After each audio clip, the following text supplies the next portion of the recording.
Hi hello అందరికీ.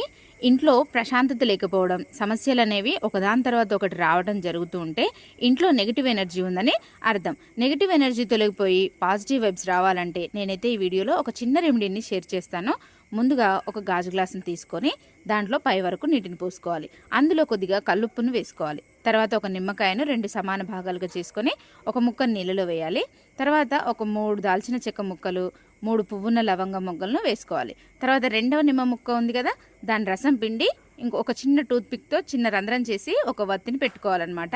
వాటర్లో ఇంకా నిమ్మ ముక్కలో నువ్వుల నూనె పోసుకొని దీపాన్ని వెలిగించుకోవాలి. ఇప్పుడు ఈ దీపాన్ని ఇంటి ఈశాన్య మూలలో పెట్టుకోవాలి. తర్వాత రోజున ఎవ్వరు తొక్కని చోట పోయాలి. ఈ విధంగా మనం శుక్రవారాలలో, ఆదివారాలలో చేస్తే ఇంట్లో ఉన్న నెగిటివ్ ఎనర్జీ మొత్తం తొలగిపోయి పాజిటివ్ వైబ్స్ అనేవి వస్తాయి. మీరు కూడా ఈ టిప్ని అయితే పాటించండి. పాజిటివ్